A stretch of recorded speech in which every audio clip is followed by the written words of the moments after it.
जय श्री कृष्णा। आप सभी का मेरे ब्लॉग में स्वागत है। तो बस अपने घर के काम शुरू कर चुके थे।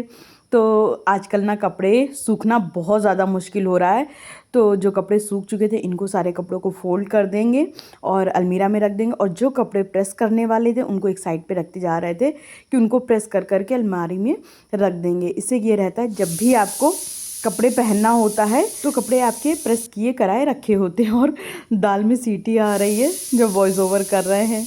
तो दाल पक चुकी थी, सबसे पहले गैस बंद किए वरना वॉइस ओवर में सीटी सीटी सुनाई देती। खैर इधर कपड़े भी धुलने पे लगा रहे थे। कपड़े मतलब अब आजकल इतनी जल्दी जल्दी मशीन लगा रहे हैं कि इस वजह से कि धूप अगर निकल रही है, आजकल धूप निकल रही है तो मेरे कपड़े सूख जाएं।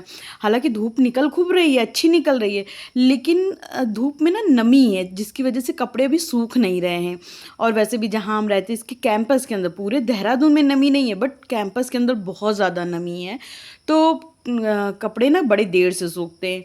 और इधर ना वॉश बेसिन ना सुबह ही साफ़ कर देते हैं, लेकिन एक हमने सूखा कपड़ा बना लिया। एक ख़राब सा मेरा उसका माइक्रोवेव का ना ग्लव्स था पड़ा था, उसको ही बना लिया। वो थोड़ा सा गद्देदार स्पॉन्जी है ना, तो वो गीला पानी बड़ी जल्दी सोख लेता है। तो उससे क्या होता है जब लास्ट में सब कोई चला जाता है घर से तो एक बार बेसिन पूरे उसी से पोंछ देते हैं, तो सूखी सूखी बेसिन ना चमकते रहती तो बहुत अच्छी लगती है। और फिर इधर ये कुछ कपड़े थे जो हमने हाथ से ही धोए थे, और कुछ जो कपड़े होते हैं अच्छे होते हैं, थोड़े कॉस्टली होते हैं, तो उनको हम हाथ से ही धो डालते हैं ताकि कपड़े ना जल्दी ख़राब ना हो। मशीन में डालने से कपड़े बहुत जल्दी ख़राब हो जाते हैं।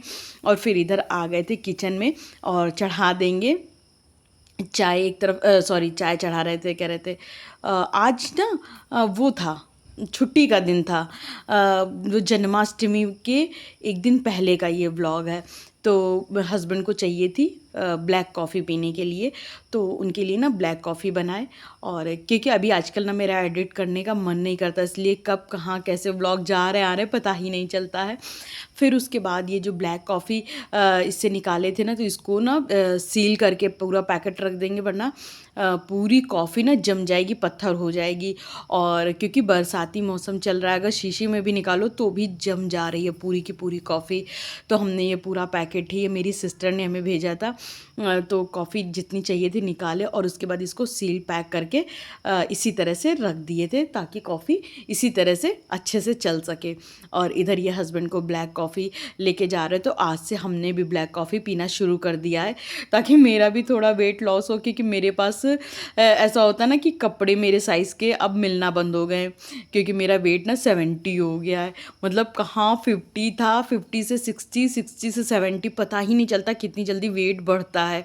खैर इधर ना बनाने वाले थे थाई करी, तो आज ना हम बड़े सिंपल तरीके से थाई करी बनाएंगे। हमेशा क्या करते थे, थाई करी के लिए हम घर पर ही करी बनाते थे, लेकिन जो करी का मसाला होता है, लेकिन थाई करी बनाने के लिए ना इतनी सारी चीज़ें चाहिए होती हैं कि वो सारी चीज़ें इतनी जल्दी अवेलेबल नहीं हो पाती हैं।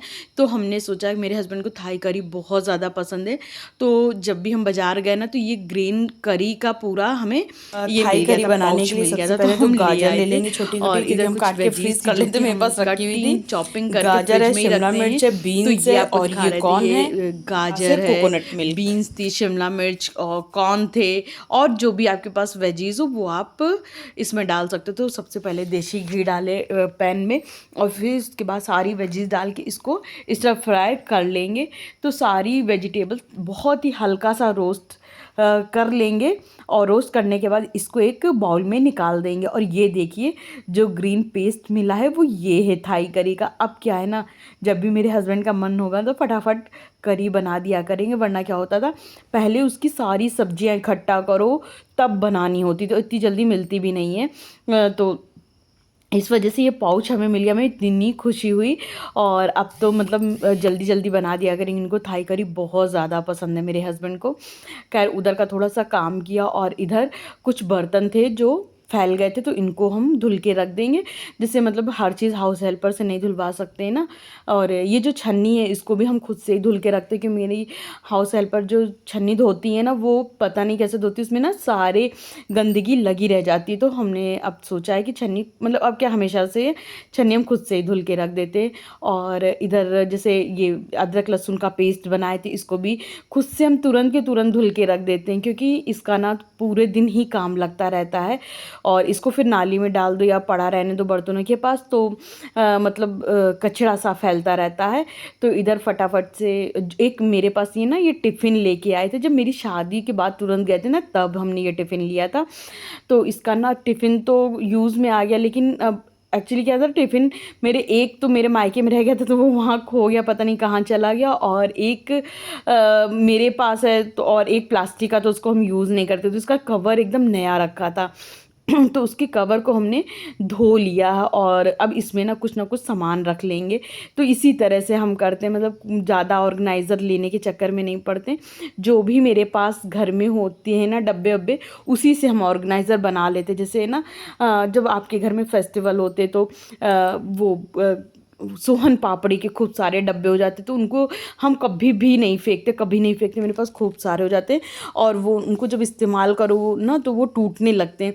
तो क्या होता है, जैसे हम इस्तेमाल कर रहे हैं और अगर एक टूट गया तो उसको फेंक देते हैं, और फिर जो दूसरा मेरे पास नया रखा है ना, उसको निकाल लेते हैं। तो इस तरह से वो एक ऑर्गेनाइज़र के तौर पे मेरे पास काम में आ जाता है। तो मेरे पैसे भी बच जाते हैं, और मेरे मतलब मेरे पास ऑर्गेनाइज़र भी हो जाता है। तो इस तरह से आप पैसे सेव कर सकते हो। और इधर जो डब्बे हमने धुले थे, तो इसको भी अब धूप में रख देंगे, तो ये सूख जाएगा। तो इसमें शाम तक जो भी सामान भरना होगा तो वो भर देंगे।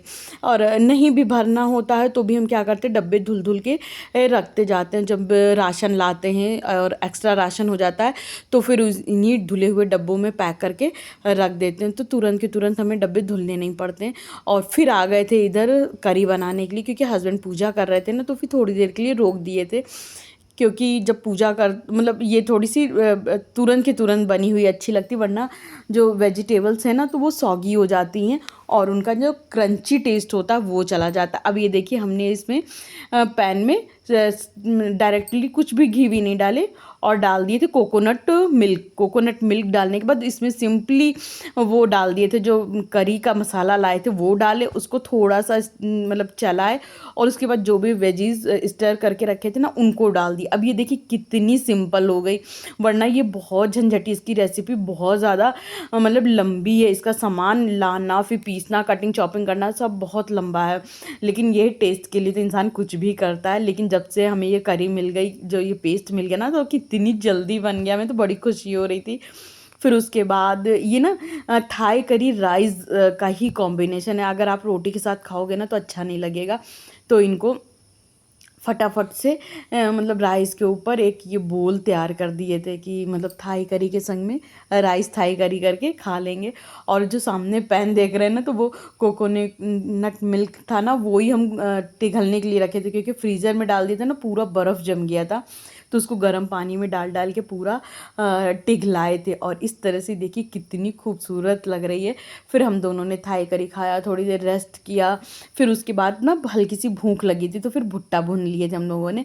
और भुट्टे भुन भी रहे थे एक तरफ, और दूसरी तरफ ये क्रॉकरी मतलब पता नहीं क्यों हमें एक सेटिंग से मेरा मन भर जाता है। तो हमने सोचा चलो क्यों ना ये क्रॉकरी ना, एक ये जो गत्ते होते हैं ना, इनको हम कभी भी नहीं फेंकते, हमेशा संभाल के रखते, कभी नहीं फेंकते, एक गत्ता भी नहीं फेंकते। फिर वो मेरे काम में आ जाता है ये ऑर्गेनाइज़र के तौर पे। तो सारी क्रॉकरी हमने इसी कार्टन के अंदर सेटल अच्छे से कर दी थी, और क्रॉकरी सेट भी करते जा रहे थे, और उधर उतर उतर के ना एक एक बार भुट्टे भी चेंज करते जा रहे थे। मतलब इसकी जो फ्लेम है ना, वो ऊपर नीचे करते जा रहे थे, ताकि मेरे भुट्टे जले ना। और फिर 4 भुट्टे एक ही बर्नर पे रख दिए थे, तो बड़ी देर लग रही थी भुनने में, तो हमने दोनों गैस जला दी थी। फिर इधर भुट्टे भी खूब अच्छे भुन गए, तो मेरा हाथ भी जल गया था। तो वही देख रहे थे कि हाय मेरा हाथ जल गया। फिर उसके बाद ये देखिए पूरी क्रॉकरी जो है, क्रॉकरी क्या सारी बोल बोल एक गत्ते में डाल दिए थे, और प्लेट्स ना एक गत्ते में कर देंगे, और सिर्फ 6 जो वाइट कलर की सेट ऑफ 6 है ना, वो ही बाहर रखेंगे। फिर उसके बाद इधर हम ये जो है अब जो नीचे किचन की अलमारी नहीं होती, इसको हम साफ़ करने लगे थे, कि इस ये नेक्स्ट डे की क्लिप है, क्योंकि फिर उसके बाद हमने कोई क्लिप बनाई नहीं। और फिर नेक्स्ट डे मॉर्निंग में उठते, क्योंकि मेरी हाउस हेल्पर आती है ना, उससे पहले ये हम जो डस्टिंग वस्टिंग वाला काम है कर डालते हैं। वैसे तो सामने सामने डस्टिंग करते हैं, ये डब्बे वब्बे उतार के हफ्ते में 2 बार या 3 बार करते हैं डस्टिंग। और इस बार ना आप लोगों को पता ही है कि मेरे संग में मतलब मेरे घर में क्या हुआ था, जिसकी वजह से एक तो हम बीमार भी हैं और दूसरा दादी वाला भी था, जिसकी वजह से डस्टिंग वस्टिंग नहीं चल पा रही थी। तो फिर हमने काफ़ी दिन बाद ये डस्टिंग किया, तो थोड़ी सी ज़्यादा ही डस्टिंग करनी पड़ रही थी, क्योंकि मतलब काफ़ी दिन से डस्टिंग यहाँ की हो ही नहीं थी। तो मतलब ये रहता ना कि हमें लगता है कि कहीं गंदा ना हो गया हो या मकड़ियाँ ना आ गई, क्योंकि यहाँ पे मकड़ियाँ अपना घर बहुत जल्दी बनाती हैं, क्योंकि नमी वाली जगह है ना। तो बस वही डस्टिंग कर रहे थे, और क्योंकि प्रॉपर व्लॉग भी नहीं बना पा रहे, इसलिए कब रात हुई कब नेक्स्ट मॉर्निंग हो गई ये भी आप लोगों को नहीं बता पाते, वरना हम हमेशा अपने ब्लॉग में बताते हैं कि अभी रात हो गई फिर सुबह हुई है। लेकिन वही है ना कि ठीक है, जैसा टाइम चलता है ना भगवान देते, उसी के अकॉर्डिंग हमें चलना चाहिए। और उसी तो मतलब भगवान हमारा साथ भी देते हैं तभी। और फिर जो भी मतलब बॉटल्स थी ऑयल की या जूस की, उसको भी अच्छे से सेट कर दिए थे, और जो भी एक्स्ट्रा के डब्बे थे फिर उनको भी इस तरह से लगा दिए थे। अब ये देखिए नीट एंड क्लीन हो गया, तो कितना साफ़ सुथरा लगने लगा। अब ये देख रहे होंगे, ये डब्बा जो है हमने फिर से उठा के रख लिया, ये बिल्कुल खाली था, ये किसी ना किसी काम में आ ही जाएगा मेरे, इसीलिए हम जल्दी से चीज़ें इस तरह की फेंकते नहीं हैं। तो हाँ, आप लोग भी सोच रहे होंगे दादी अम्मा जैसी सारी सामान उठा के रख लेती, मतलब हर बात पे हमें अपनी दादी की याद आती है, और हमेशा याद आती रहेगी।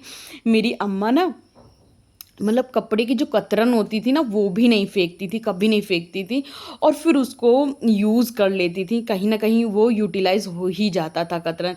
तो अम्मा बोलती थी देखा हमने रख लिया था तो अब काम में आया। और तो मतलब वही है जो चीज़ें हम लोग दादी से सीखते, क्योंकि हम लोग अपनी दादी के पास मतलब हम सब लोग साथ में ही रहते थे, तो वही चीज़ें अपनी दादी से देखते रहते थे, सीखते रहते थे। तो अब वो चीज़ें बाद में काम आती हैं। और इधर मतलब कर्टन डाल देते हैं, हालांकि इतना बुरा नहीं लगता, लेकिन फिर भी हम कर्टन डाल देते हैं, हमको इस तरह से खुली खुली ये जगह अच्छी नहीं लगती है। और इधर कई दिन से ना इधर भी साफ़ सफाई नहीं हुई थी, तो जैसे नहीं पैकेट आता है तो वो भी सिलेंडर में खोस देते थे, क्योंकि मन ही नहीं करता था कुछ करने का। लेकिन वही है ना, खाना वाना तो बनना ही रहता था, कुछ काम तो हो नहीं रहते थे। जो ज़रूरी काम होते आपके कभी नहीं बंद होते, क्यों ना कितनी भी मुसीबत आ जाए।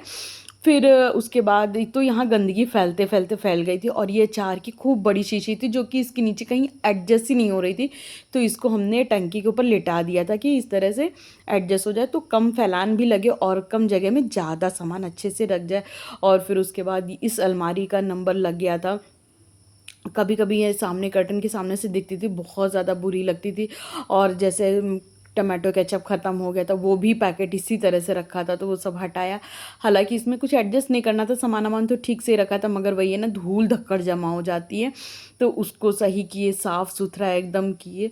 और बस यहीं तक मेरा आज का व्लॉग था। अगर आप लोगों को मेरा ये व्लॉग अच्छा लगे तो प्लीज़ लाइक शेयर सब्सक्राइब करना बिल्कुल भी मत भूलिएगा, क्योंकि बस वही है ना कि मेरा व्लॉग जैसा भी बन रहा है, ये टाइम थोड़ा सा मेरे लिए कठिन जा रहा है आजकल, क्योंकि इस टाइम पे मेरी तबीयत बिल्कुल भी ठीक नहीं है, और मेरे टेस्ट भी इतने ज़्यादा चल रहे हैं कि जिसकी वजह से हमें थोड़ी सी घबराहट भी होती है।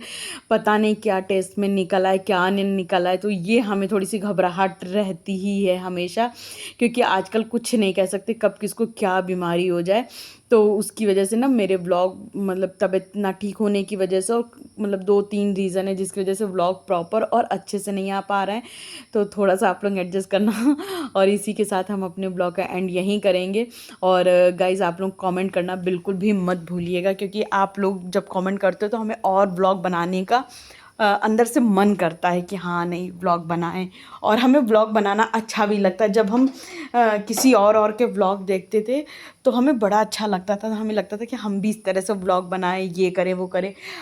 तो बस यही एक इसी वजह से हम अपना व्लॉग बनाते हैं, क्योंकि आप खाली बैठ के करोगे भी क्या करोगे, क्योंकि हाउसवाइफ हैं और कहीं बाहर जाते हैं, मतलब जाने के लिए घूमने फिरने जाते, पर उतना काम तो रहता नहीं, तो घर पे क्या करें, यही कर लेते हैं।